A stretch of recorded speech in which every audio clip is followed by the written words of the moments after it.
আমার নবীর দ্বীনে ইসলামের যেই দুর্গ ১৫০০ বছর ধরে আজ পর্যন্ত এবং আজকে থেকে কিয়ামত পর্যন্ত সমস্ত বদ বাতিল আকীদার আক্রমণ থেকে রক্ষা করার কথা ছিল, সেই আহলে সুন্নাত ওয়াল জামাতের দুর্গের এক একটা পিলারের মধ্যে আমাদের দূরদর্শিতার অভাবে, আমাদের অজ্ঞতার কারণে, আমাদের অহংকারের কারণে, আমাদের হিংসার কারণে আজ আহলে সুন্নাত ওয়াল জামাতের এই আজিম দুর্গের বিভিন্ন পিলারের মধ্যে ফাটল সৃষ্টি হচ্ছে কিনা।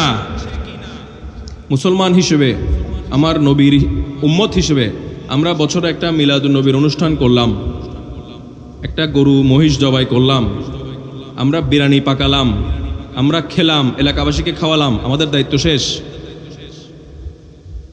আমার ভাই, আমার বোন, আমার সন্তান আহলে সুন্নাত আহলে তাসাউফের এই কদর্য স্বরূপ দেখে এই হক আকীদা পরিত্যাগ করে যে সালাফিয়তের দিকে চলে যাচ্ছে, ওয়াহাবিয়তের দিকে চলে যাচ্ছে, রাফেজিয়তের দিকে চলে যাচ্ছে, খারেজিয়তের দিকে চলে যাচ্ছে, এই বোধ শক্তি কি আমাদের আছে? এই বোধ শক্তি আমাদের মধ্যে জাগ্রত হওয়া দরকার কিনা?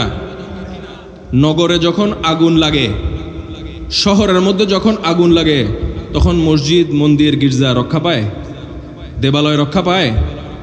যেই বদ বাতিল ৭২ আকীদার আগুন আমাদের সমাজ, আমাদের রাষ্ট্র ব্যবস্থা, সমাজ ব্যবস্থার রন্ধ্রে রন্ধ্রে প্রবেশ করে গেছে, এই আগুন থেকে আমাদের সন্তানদেরকে, আমাদের নিজেদেরকে, আমাদের পরবর্তী প্রজন্মকে রক্ষা করার দায়িত্ব আমার আর আপনার আছে কিনা?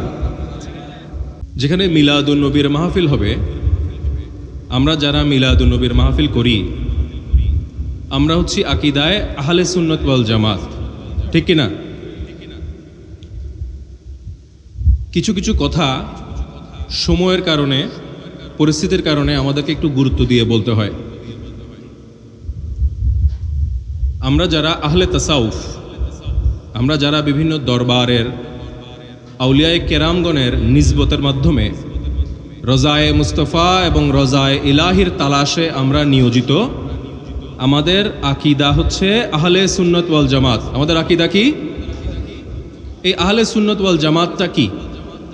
এটা নিয়ে অনেকে অনেক রকমের ডেফিনেশন আমরা দিতে চাই, অনেকে অনেক ধরনের থিওরি, ফিলসফি আমরা সমাজের সামনে উপস্থাপন করতে চাই।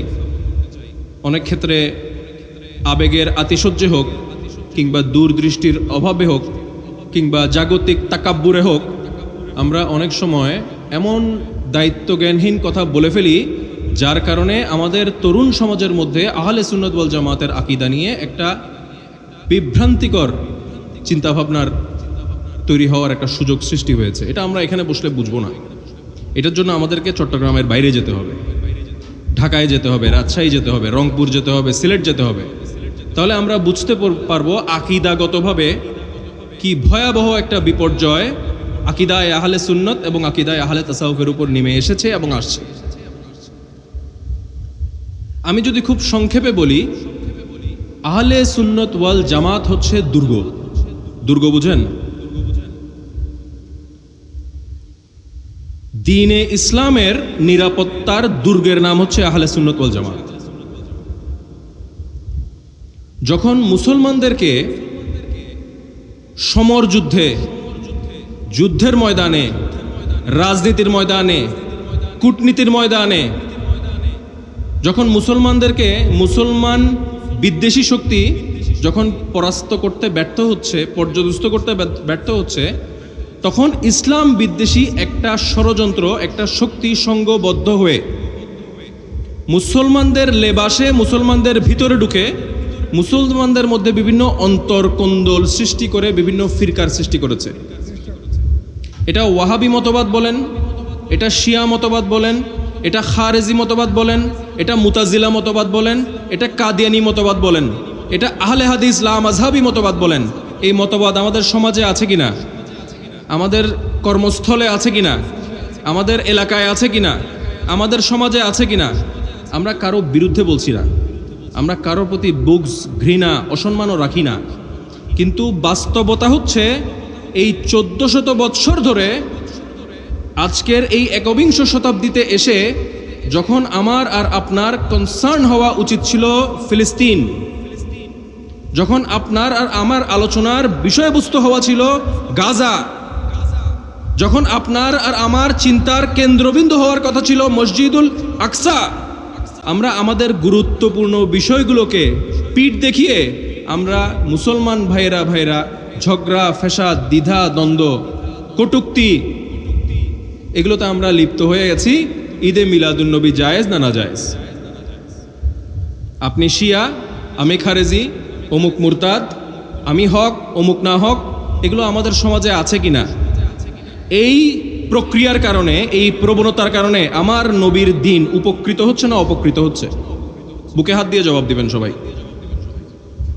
আমার নবীর দ্বীনে ইসলামের যেই দুর্গ ১৫০০ বছর ধরে আজ পর্যন্ত এবং আজকে থেকে কিয়ামত পর্যন্ত সমস্ত বদ বাতিল আকীদার আক্রমণ থেকে রক্ষা করার কথা ছিল, সেই আহলে সুন্নাত ওয়াল জামাতের দুর্গের এক একটা পিলারের মধ্যে আমাদের দূরদর্শিতার অভাবে, আমাদের অজ্ঞতার কারণে, আমাদের অহংকারের কারণে, আমাদের হিংসার কারণে আজ আহলে সুন্নাত ওয়াল জামাতের এই আজিম দুর্গের বিভিন্ন পিলারের মধ্যে ফাটল সৃষ্টি হচ্ছে কিনা?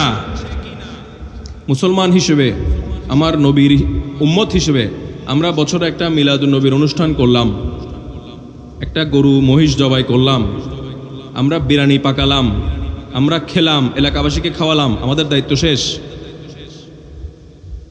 আমার ভাই, আমার বোন, আমার সন্তান আহলে সুন্নাত আহলে তাসাউফের এই কদর্য স্বরূপ দেখে এই হক আকীদা পরিত্যাগ করে যে সালাফিয়তের দিকে চলে যাচ্ছে, ওয়াহাবিয়তের দিকে চলে যাচ্ছে, রাফেজিয়তের দিকে চলে যাচ্ছে, খারেজিয়তের দিকে চলে যাচ্ছে, এই বোধ শক্তি কি আমাদের আছে?